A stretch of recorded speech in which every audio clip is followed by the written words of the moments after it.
flight number. Quicker. We made it! Yeah!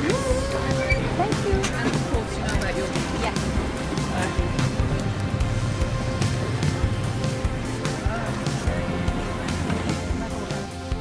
He is arguably the most famous person in history. Over 2 billion people claim to follow him. That's 1/3 of the world's population. He's represented in art and literature more than any other figure. Time magazine called him the most influential person who has ever lived. But who is Jesus?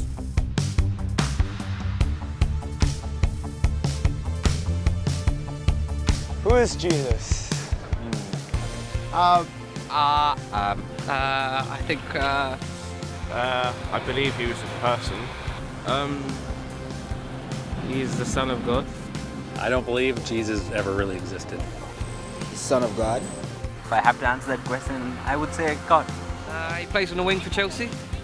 If you read the Bible, I don't think I believe in all of that. Everything. You can be any, but for me, he's everything. Who is Jesus? To be honest with you, I don't know. I'm not super religious or anything, so I mean, I guess he's a savior or something.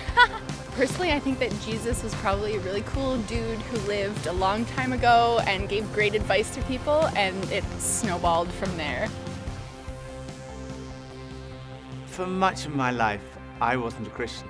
I come from a family of trial lawyers, barristers. My father was a barrister, my mother was a barrister, my sister is a barrister, my son qualified as a barrister, my daughter qualified as a barrister, both my grandfathers on both sides were barristers, my uncle was a barrister. If we'd had a cat, it would definitely have been a barrister. My father was a Jew, a secular Jew. He escaped the Holocaust. Many of his family had died in the Holocaust. My mother was not a churchgoer. My father described himself as an agnostic, and I came to the conclusion that I was an atheist as a teenager, and I was quite an argumentative atheist. Not that I was out to convert people to atheism, but if anyone tried to convert me to Christianity, then I had a lot to say on the subject. And I was quite suspicious of Christians. I'd come across one or two of them in my gap year, and they had these smiles, which I found deeply suspicious. And in my first year at university, I had a room next door to my great friend, Nicky Lee. And I warned him against these Christians. I said, don't let them into your room, whatever you do. But it was too late. He'd met some, and one time he and his then girlfriend, now his wife, Scylla, came back and they said that they had become Christians. I was horrified. I mean, they were such lovely people. I thought, how can I help them?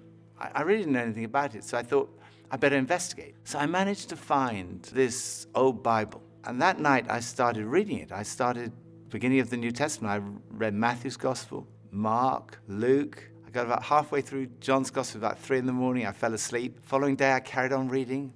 All that day, all the next day, all the day afterwards. I was a student, so I didn't have any work to do. And when I got to the end of the New Testament, I came to the conclusion, it's true. You can't prove Christianity mathematically. You can't prove it scientifically. Science is obviously very important, but science answers a different set of questions. Science answers the questions, when and how did this world come into being? But it can't answer the question, who and why. Supposing I had a cake here, which I've made, and I give it to a scientist, the scientist will be able to answer the question, how it was made. They may be able to tell you when it was made, but only I can tell you who made it and why I made it. Only the creator of the cake can do that. Only I can tell you, I made that cake, and I can tell you why I made that cake. And it's the same with this universe. Only the creator can reveal who made this world and why he made it. And the claim of Christianity is that he has done that. The Creator has revealed himself. And he's revealed himself in the person of Jesus.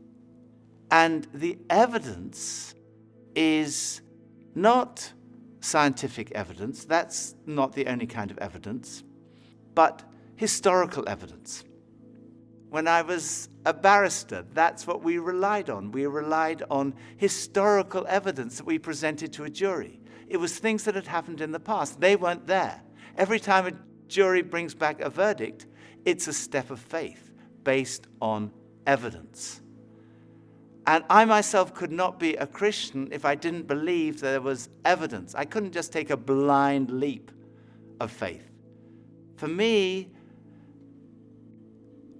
faith in Jesus is a step of faith based on good historical evidence. Why start with Jesus, you might say? I didn't even believe there was a God, but I came to believe in God through Jesus because the resurrection of Jesus strongly suggests that this world has a creator and that creator is to be seen in terms of, through the lens of, Jesus. Jesus of Nazareth is believed to have walked these streets around 2,000 years ago. But is there any evidence that he even existed? Well, there's actually quite a lot of evidence. No serious historian would deny that Jesus existed. The Roman historians Tacitus and Suetonius wrote about Jesus, as did the first century Jewish historian Josephus. He described him as Jesus, a doer of wonderful works, and then he goes on to describe his crucifixion and alleged resurrection. So there's evidence outside of the New Testament for the existence of Jesus, but most of the evidence comes from within the New Testament. And sometimes people say, well, the New Testament was written such a long time ago. How do we know what was written down hasn't been changed over the years? Well, the answer is that we do know because of a science called textual criticism.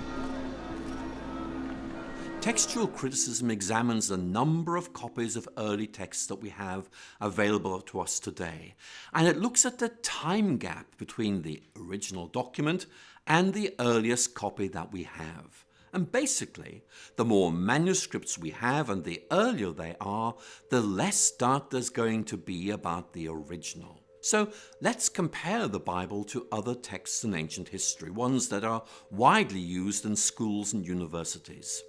Let's look at the Greek historians Herodotus and Thucydides. They both wrote in the 5th century BC. But the earliest copy of their writings that we have dates from AD 900, and that makes a 1300-year time lapse. And even then, we only have 8 copies of these manuscripts in the first place.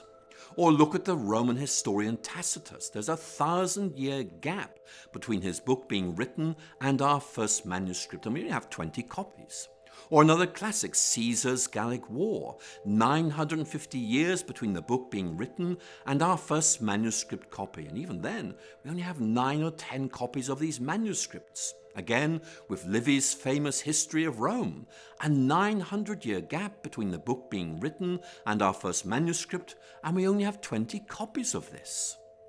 But when it comes to the New Testament, well, it's very different. The New Testament was written between about 40 and 100 AD, and we have manuscript evidence going back as early as 130 AD, and full manuscripts by 350 AD. And we have more than 5,300 Greek manuscripts, 10,000 Latin translations, and 9,300 others. So, we can be pretty confident in the accuracy, the authenticity, and the integrity of the New Testament scriptures that have been passed down to us today. The remarkable thing about the Bible is there's such a short chronological distance between the events being described and our first manuscripts. So in many ways, the Bible scholars are in a very fortunate position of being able to check these things out and finding that they are much more reliable than, for example, some of the alternatives you're looking at. And as a scholar, I am more than happy to say I trust this, I take it very, very seriously, I rely on it.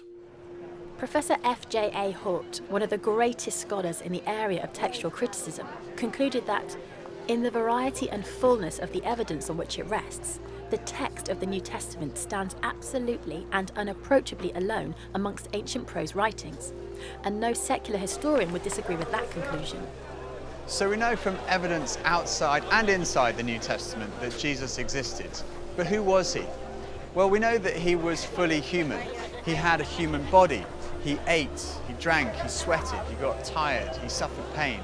And he had human emotions, love, joy, sadness, and human experiences. He had the experience of growing up in a family, of education, of having a job, of being tempted. And he experienced bereavement and suffering and torture and even death. Many today would say, okay, he was a human being, but only a human being. Maybe he was a great religious teacher, but no more than that. Others would say he was much more than that. Bono, the lead singer of the band U2, has said, I don't think you're let off easily by saying he was a great thinker or philosopher, because actually he went around saying he was the Messiah. That's why he was crucified. He was crucified because he said he was the Son of God. So he either, in my view, was the Son of God or he was nuts. And I find it hard to accept that all the millions and millions of lives, half the earth, for nearly 2,000 years, have felt their lives touched and inspired by some nutter. I don't believe it. He went on to say, I believe that Jesus was the Son of God.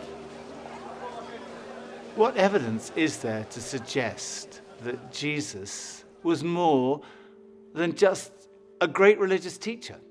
There are two parts to this argument. The first is, what did Jesus think about himself? Because if Jesus didn't think he was God, that's the end of the argument. But if he did, the second part of the argument is, was he right? So, what did Jesus say about himself? First piece of evidence is the fact that his teaching was centered on himself. Most great religious teachers point away from themselves. They say, don't look at me, look at God. Jesus, who personified humility in pointing people to God, pointed to himself. He said, look at me, come to me. We've talked about this search for meaning and purpose, that feeling of like a spiritual hunger that other things don't quite satisfy. Jesus said, I am the bread of life. I'm the one who can satisfy that spiritual hunger. Addiction is a major problem in our society. Jesus said, if the Son, in other words, if he himself sets you free, you will be free indeed. Then there's all the stuff we carry around, worry, anxiety, guilt, fear. Jesus said, come to me, all you who are weary and burdened, and I will give you rest. He said, if you receive me, you receive God. If you welcome me, you welcome God. If you've seen me, you've seen God.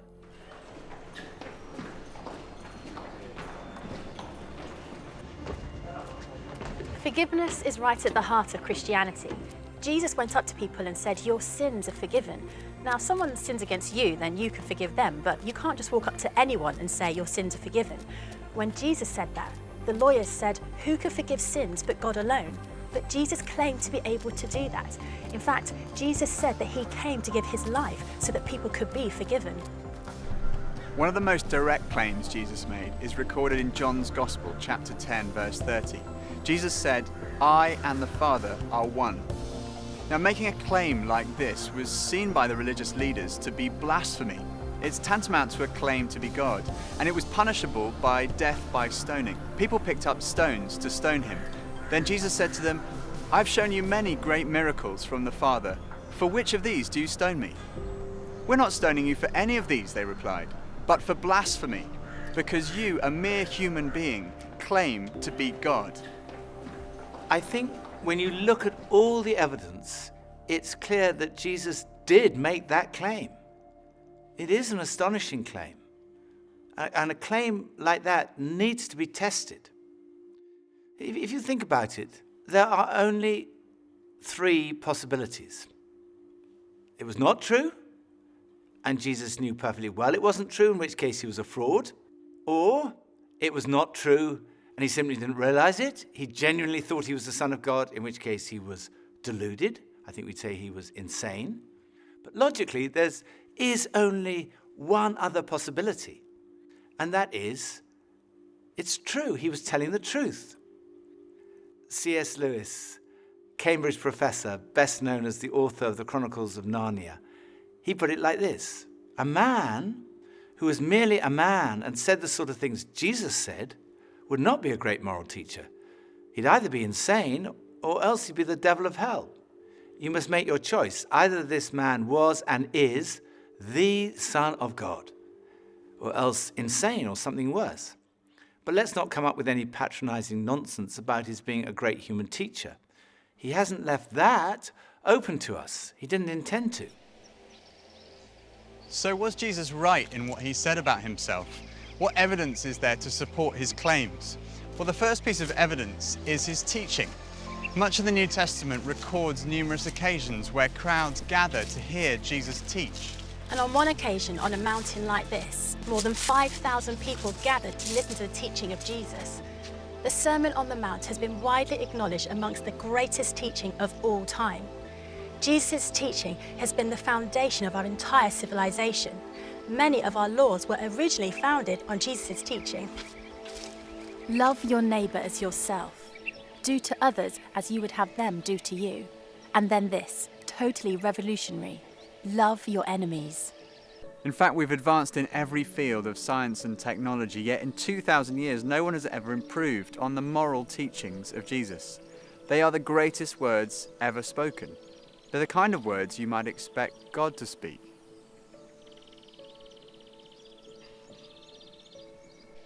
Another thing that marked Jesus' life was his love for the marginalised, feeding the hungry, healing the sick. His character has impressed millions who wouldn't call themselves Christians. Time magazine called him the most persistent symbol of purity, selflessness and love in the history of Western humanity. He was a person in whom even his enemies could find no fault, and whose friends said that he was without sin. It's been said that our character is truly tested when we're under pressure or in pain. And when Jesus was being tortured, he said, "Father, forgive them, for they do not know what they're doing." Another piece of evidence is his fulfillment of Old Testament prophecy. No one else in history has had a whole collection of books written about them before they were born. Jesus fulfilled over 300 Old Testament prophecies, 29 of them in a single day. Of course, it could be suggested he was a kind of clever con man who set out deliberately to deceive people. He read all these prophecies and he thought, right, I'm going to go through and I'm going to fulfill them all in my life. The difficulty with that theory is that, first of all, the sheer number of them.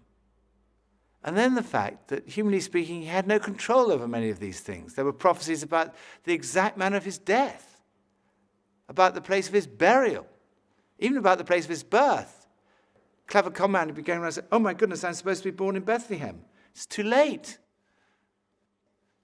Then the final piece of evidence, his conquest of death. The physical resurrection of Jesus is the cornerstone of Christianity. And this is relevant to every single one of us because we're all going to die. It's the ultimate statistic. 1 in 1 die. You go to a funeral. The coffin is lowered into the ground. It looks absolutely final. And it is. Unless Jesus died and was buried and then was raised to life. In which case, death has been conquered. But is this just wishful thinking?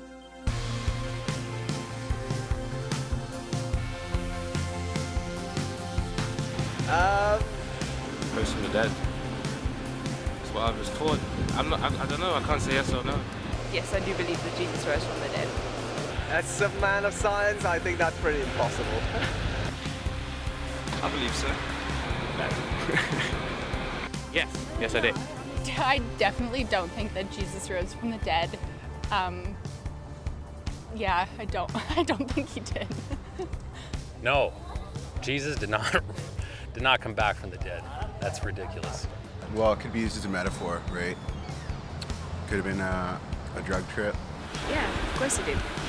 I do believe in that, 100%. Just the relationship that I have with him is proof enough. I'm not sure. I haven't looked that up. I don't know. I don't know. There are 4 pieces of evidence for the resurrection. The first is his absence from the tomb. No one has ever satisfactorily explained how Jesus' body was absent from the tomb that first Easter day. People have come up with all kinds of explanations. For example, maybe the authorities stole the body. Well, in that case, why didn't they produce it when people started saying that he'd risen from the dead? Or perhaps the robbers stole the body. But when the disciples heard that Jesus had been seen, they ran to the tomb, and they found that the tomb was not empty. Inside the tomb were the grave clothes that Jesus had been wrapped in. The only valuable thing that a robber might have taken was still there. The grave clothes had collapsed like a caterpillar's cocoon when a butterfly has emerged. And the piece that had been around Jesus' head had been folded up and put in a different place. And when they saw that, they believed. The second was his presence with the disciples.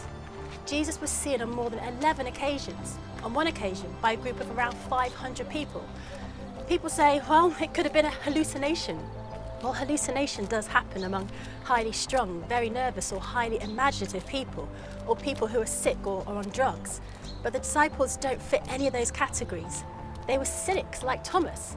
There were tough fishermen, there were tax collectors, and tax collectors do not hallucinate.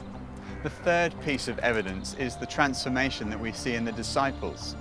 Here was a group of people who were disillusioned, despairing that their leader had died, and then suddenly they were transformed. They started saying, we've seen Jesus, he's really alive. And they went around telling everybody. Later on, practically all of them were killed, crucified, tortured, beheaded because of what they believed. And if they were deceiving people, all they had to do was say, no, it's not actually true. But they never said that because they knew it was true.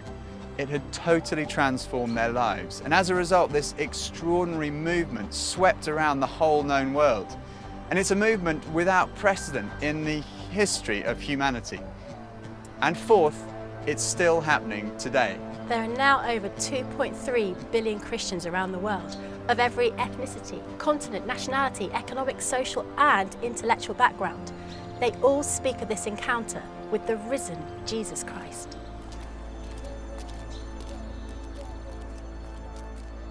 So what are we to make of Jesus? It seems to me clear that Jesus really did claim to be a man whose identity was God. And when we look at the evidence of his teaching, his life, his character, his fulfillment of prophecy, his resurrection, to say he was insane or a fraud seems to me absurd, illogical, actually unbelievable. On the other hand, it provides the strongest possible supporting evidence that what Jesus said about himself was true. And when I looked at the evidence, when I read the New Testament, I came to the conclusion it is true. I didn't want to become a Christian because I thought if I became a Christian, life would be totally miserable from that moment onwards. So I tried to put it off. I thought I'll put off becoming a Christian to my deathbed.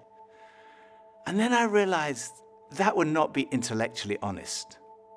So very reluctantly, I kind of said, okay. Yes. And at that moment, I can still remember that moment so clearly. It dropped from here, from my head, being convinced it was true, to here in my heart, having an experience of a relationship with Jesus. And finding what, I guess looking back, unconsciously, I'd been searching for all my life. Something that provided ultimate meaning and purpose to my life. It was the very last place on earth that I expected to find it. But at that moment, I found that what Jesus said was true. Jesus said, I have come that you might have life and life in all its fullness. It really is true that God has revealed himself in Jesus. Jesus really is who he claimed to be. Jesus really did rise from the dead. There is hope beyond this life. There is hope for this life. Right now, in this life, in an encounter with Jesus, we find life and life in all its fullness.